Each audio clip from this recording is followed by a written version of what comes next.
తిరుపతి ఘటనపై వైసీపీ నేత బొత్స సత్యనారాయణ మీడియాతో మాట్లాడుతున్నారు. లైవ్ లో చూద్దాం. ఇది కరెక్ట్ కాదు కదా. స్వయాన ఎండోమెంట్ మినిస్టర్ నాకు చాలా చాలా మా మిత్రుడే, సీనియర్ ఆయన. మరి ఆయన ఎందుకు చేయలేదు రివ్యూ? నాకు అర్థం అవ్వలే. అనుభవం వాడు. నేను రాజకీయాలు వచ్చినప్పుడు ఆయన మంత్రి. మరి ఏమైంది? ఎందుకు వచ్చిందో, ఎందుకు మరి అసత్వం చెందారో నాకు అర్థం అవ్వలే. మరి చేయడానికి మరి ముఖ్యమంత్రి గారు పర్మిషన్ ఇచ్చారో లేదో, అందుకు మానేశాడో మరి నాకు అర్థం అవ్వలేదు. కానీ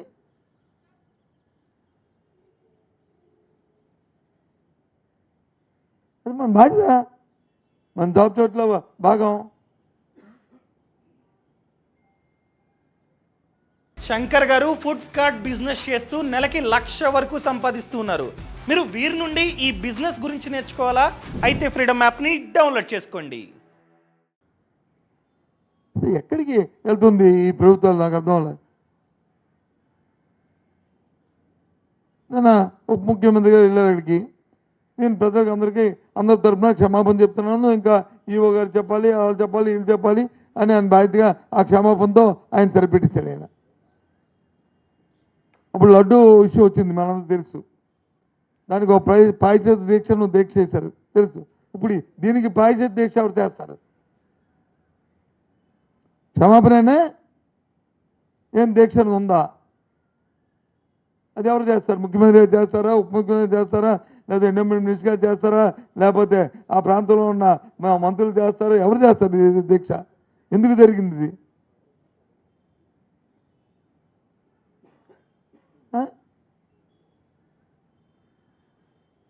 ఎంత పని చేసినా ఇంగ్లీష్ వాళ్ళు వచ్చి థ్యాంక్స్ అని చెప్పినట్లు, లేదా సారీ అని చెప్పినట్లు సారీ చెప్పేసి అయిపోతా.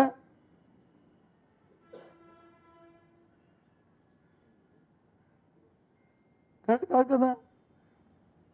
ఎంతమంది మా మనోభావాలు దెబ్బతిన్న భక్తుల మనోభావాలు రాష్ట్రంలో దాని తాలూకా పరివేశానం.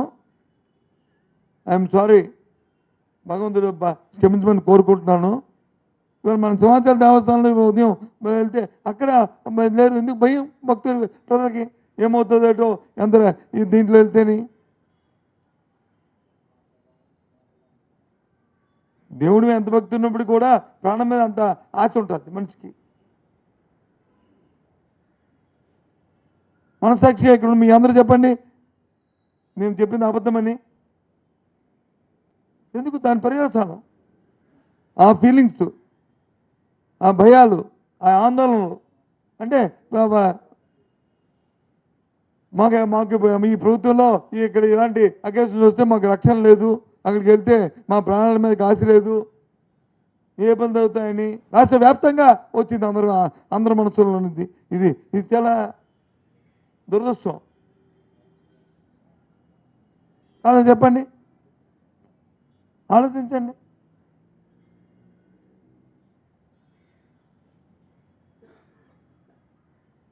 ఏంటంటే రాజకీయాలు. నేను చూశాను ముఖ్యమంత్రి గారు ఏదో విషయంలో 10 రోజులు వచ్చి దీనికి దర్శనాన్ని పెట్టారు. ఎందుకు పెట్టారు? ఇది దాని నుంచే ఇవన్నీ జరిగినాయి అన్నట్టు అర్థం వచ్చినట్టు మాట్లాడారు. పెట్టి 5 సంవత్సరాలు అయింది కదా, లేకపోతే ఎన్ని సంవత్సరాలు? 4 సంవత్సరాలు అయింది కదా. మరి ఈ 4-5 సంవత్సరాల్లో ఎక్కడైనా జరిగింది? ఒక ఇన్సిడెంట్ ఏం జరిగిందా? ఎందుకు జరగలేదు మరి ఇప్పుడు ఎందుకు జరిగింది? ఇంకో మంది అంటారు ఇదేదో కుట్ర అంటారు. ఏంటి నా మాటలు? కుట్ర ఇంత పేలనంగా మాట్లాడడం.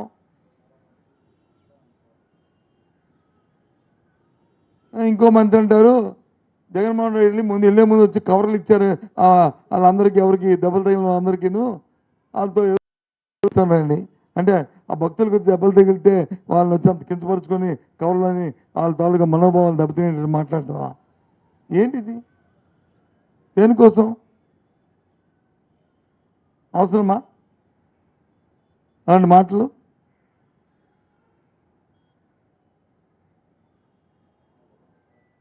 అవసరమా చెప్పండి.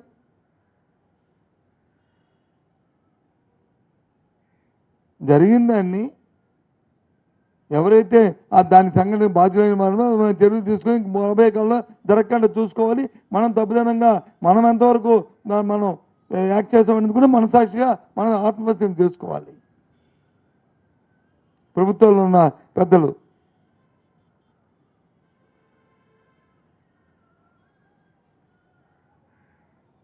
ఏమనంటే వాడ వచ్చి మునిగిపోయినప్పుడు వచ్చి చనిపోలేదా? వాడ మునిగిపోవడానికిను వైకుంఠ ఏకాదశి నాడు వచ్చి కోపంల దగ్గర వచ్చి చచ్చిపోయిన దానికి తేడా లేదండి.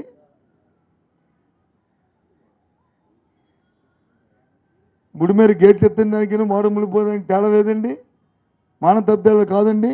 విజయవాడ అల్లల్లో 30 మంది చనిపోయిందంటే కేవలం నీరు లేక, తిండి లేక, మందు దొరక్క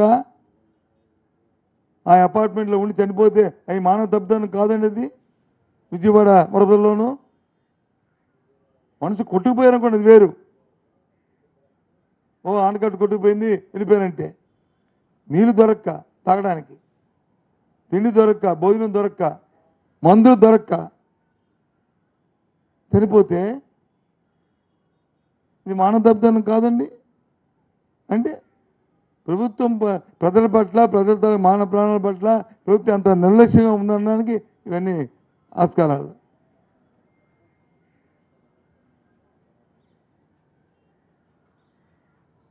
చాలా తప్పు.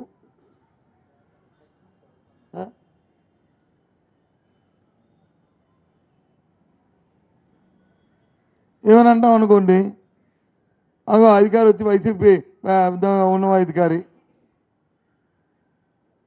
వచ్చి వైసీపీ ఏంటి, తెలుగుదేశం ఏంటి, బీజేపీ ఏంటి, కాంగ్రెస్ ఏంటి?